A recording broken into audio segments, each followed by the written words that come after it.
Katie, where you're always going to get the truth of the news of what's really going on all across America and in our streets. Today I bring to you a breaking report right out of Minneapolis, where their plan to defund the police collapsed, and the city council members say that they regret making the pledge to the citizens.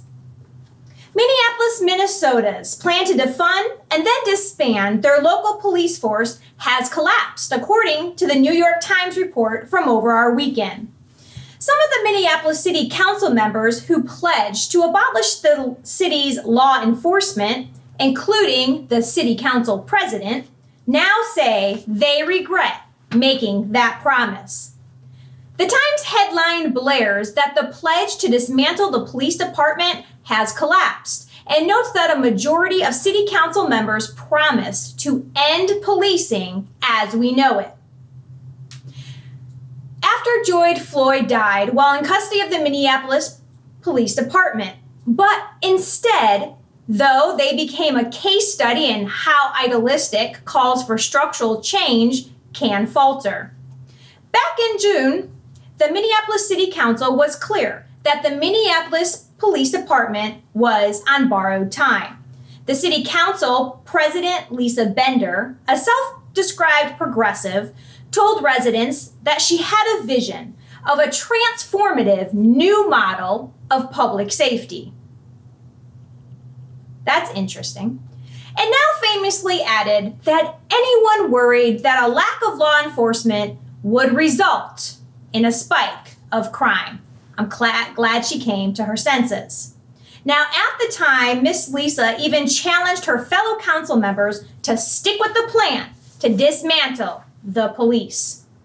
Miss Lisa is now among those who say abolishing the police is not the right approach.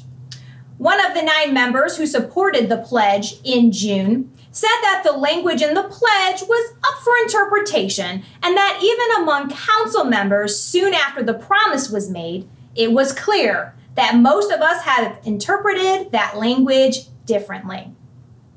Lisa Bender, the council president, paused for 16 seconds when she was asked if the council statement had led to uncertainty in a pivotal moment for the city.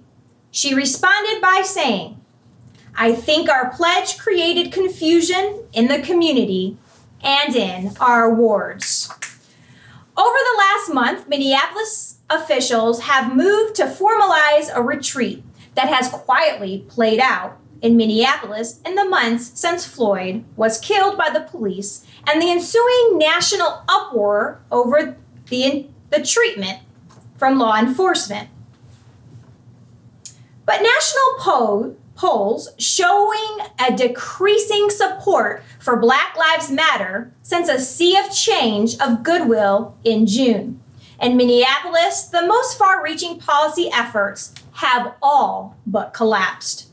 That's partially because Minneapolis has experienced an unprecedented spike in violent crime, and partially because the city council had no plans beyond defunding and dismantling the police department. Not smart. Something the city's charter explicitly disallows.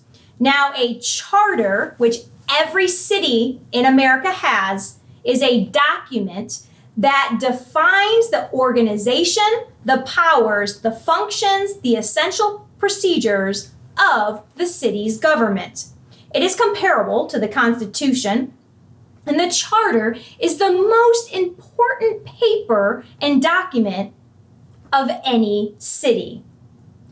So, as we have seen, and the cities where riots are and defunding the police have been tried, it is not a wise decision, and I'm glad Minneapolis, Minnesota have come to their senses to know that we adore and we love our law enforcement. So may God bless Minneapolis and all across America, and may God bless all the police.